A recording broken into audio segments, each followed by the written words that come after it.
1994, Harley was only a few years removed from Arnold Schwarzenegger making the fat boy every 16-year-old boy's dream. Willie G hatched a plan to take their basic softail platform, add a few custom touches, snag a few parts from other bikes, and make something to catch the attention of a younger rider, or someone searching for less flash, maybe someone looking for a more custom look. They ditched the buckhorn handlebars found on the softail Springer. They bolted up a black painted Springer front end, a solid rear wheel reminiscent of that of the Fat Boy, gave it a custom paint scheme, and a few other black parts to create what was aptly named the Bad Boy. The Bad Boy did garner attention upon its first model year in 1995. In the October 1994 edition of Cycle World I found in pristine condition on eBay, I saw, after sifting through an inordinate amount of cigarette ads, that they ranked the Bad Boy in the top 10 bikes they reviewed that year, stating, "The torque-rich power delivery, the syncopated exhaust note, all deliver essentially rich and entertaining motorcycle experience, even if you're just putting around town." One editor even called it the best commuter he'd ever ridden. With the starting price around $13,500, your $1995 got you a whopping 46 horsepower and 58 foot-pounds of torque to the rear wheel through a very familiar 80-inch Evo motor. One that offered no extra displacement or frills than the one found on the standard Softail, which cost around $1,000 less. But you got a Bad Boy Springer, model FX ST-SB, one of 3,367 made in 1995, or one of only 8,346 across the short lifespan of 3 years. The bike was offered with blue, red, yellow, turquoise, or silver stripes. The only major change being that in 1996, Harley updated to a digital odometer and gave it the modern era of the updated handlebar controls. The value of an unmolested original continues to creep up. This absolutely factory new 95 was listed on eBay with 5 original miles. The bidding reached almost $22,000 before the listing ended without a winner. It's safe to say that we've entered the collector's era, and it's time to snatch one up before us hourly workers get priced out of the market. With all the hype and fantasy behind the Bad Boy, naturally, I had to own one. And as of a few weeks ago, I acquired the 96 model you've been looking at with red stripes. It's quite possibly one of the nicest, most original examples that you'll find. Let's see what it's all about.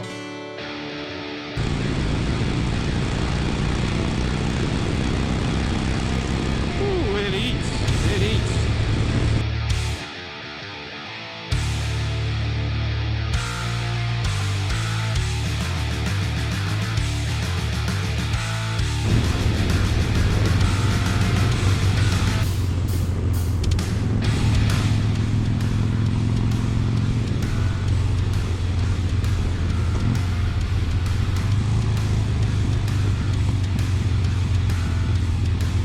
There's a lot to be said about riding the Bad Boy. It's an experience. It's kind of like riding on a wooden roller coaster. I'm talking about a Springer front end, solid mounted Evo motor. You feel every vibration of this motor in your arms and in your legs just about equally. Every single bump in the road is transferred to you. Stock grips, stock bushings in the Springer front end. I mean, everything that goes through the tires of this bike is transferred directly to your hands and feet. It makes you feel more connected to the road than any other bike I've ridden, and some might call it uncomfortable over time, but there's something very, very visceral about this motorcycle. And yeah, sure, the Springer front end doesn't do anything as well as its normal counterpart, but it's kind of like a Rube Goldberg machine in a way. It's like getting that ping pong ball across the room in the most creative way possible. Sure, it's got a harsher ride and the bushings wear out and there's not a lot of techs that can work on them anymore, but it's something to behold. It's almost incredible to sit here and watch it work over every little bump and in every corner.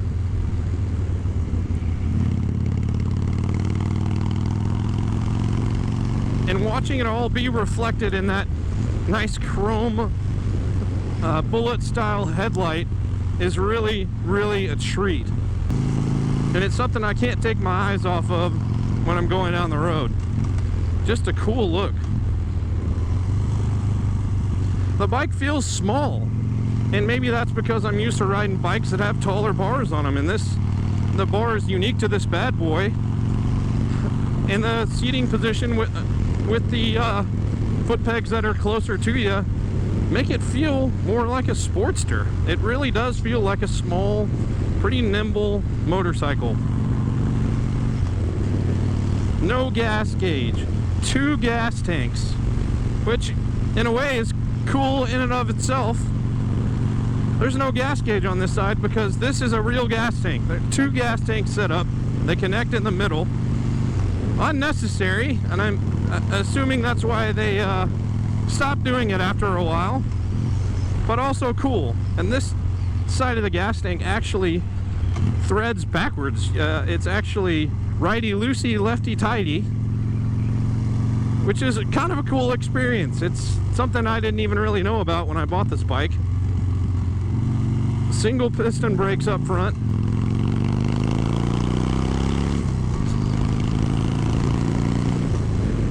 Yeah, it's got half the horsepower of the new bikes.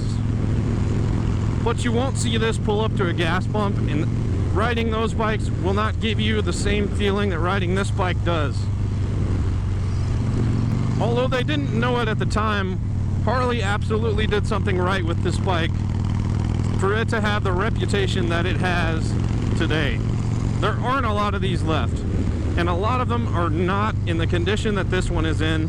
That is pretty much the way you would have found it on the showroom floor in 1996.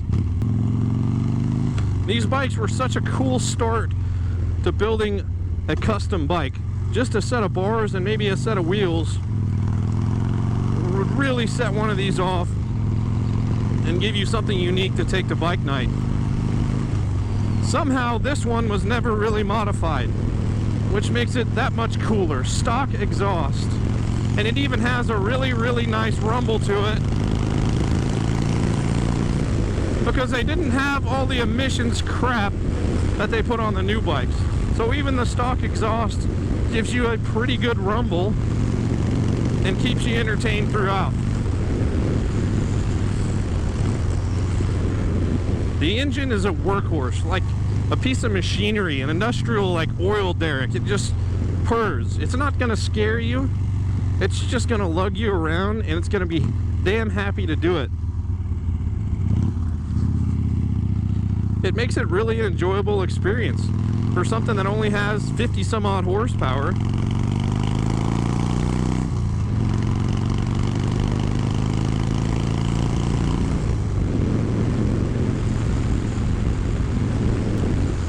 Blacked out front end, blacked out oil tank. But really, this bike is not as blacked out as people make it out to be. It still has a lot of the chrome from the softail that it's built off of.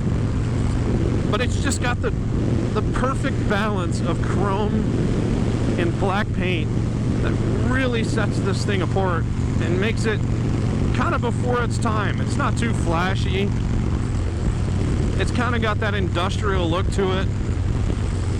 And you add that Springer front end and that solid rear wheel, and there's no doubt in my mind this is absolutely the best delivery system for the 80-inch Evo motor. If you're looking for the pinnacle of that motor in a bike, it is the 95 to 97 Bad Boy. It's an absolutely unique experience that you've got to try if you call yourself an enthusiast. If you're looking for a second bike, or you're looking for a bike that has a legacy that's different than anything your buddies are riding,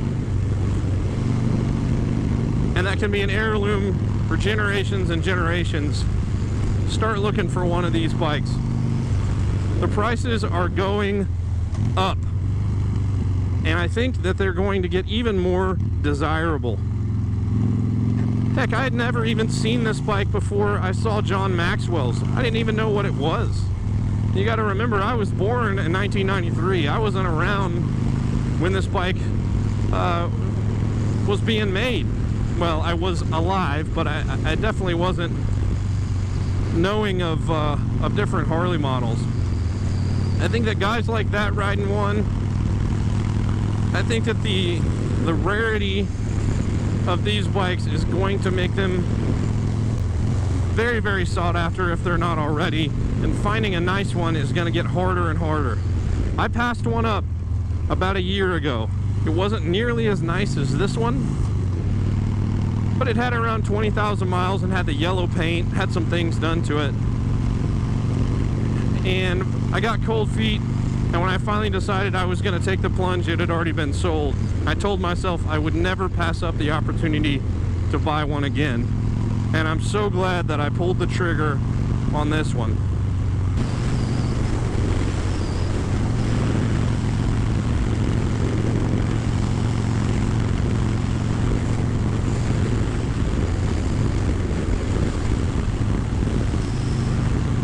You know, I've ridden other bikes with the Evo. My Road King that had the Evo and then got replaced by the S&S Evo. And even riding that thing around, you don't get too much of a sense that that bike is that old. It doesn't feel 26 years old at all. But there's something about this bike that you just know the heritage of it. You know it's an older, unique, classic motorcycle that I think is going to be timeless. I think that these things are going to be well sought after 20, 30, 40 years from now. And it's going to be damn hard to get your hands on one.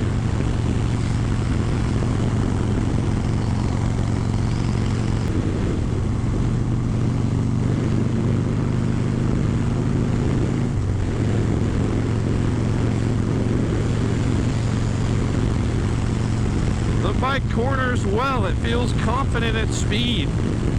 With the way the pegs are set up, they're forward controls, but you kind of sit right up over them. It gives you a really, really confident riding position to really throw this thing around. And as I always say, it is always more fun to ride a slow bike fast than a fast bike slow. And this bad boy embodies that. It's got a lot of things that they're not the highest performance. They're not, you know, the cutting edge, and they weren't back in 1996 either. But the whole package, like I said earlier, is more than the sum of its parts. It just makes a really, really cool motorcycle to ride. Something different than what you're used to. And something that really just re-engages you to why you got into riding motorcycles in the first place. If you guys have any questions about this bike or just want to drop a story, do so in the comments. Thanks for being along for the ride today. Hit the subscribe button for the next video where I'm going to talk about this particular bad boy. How I got this bike. This 11,000 mile, almost completely stock, 99% of the way you would have found it on the showroom floor of a Harley dealer in 1996. Shipped it over 1,000 miles, sight unseen, and it had been sitting in a garage for almost 20 years without being ridden. Ridden 200 something miles since 2000. And I had no clue about that when I bought the bike.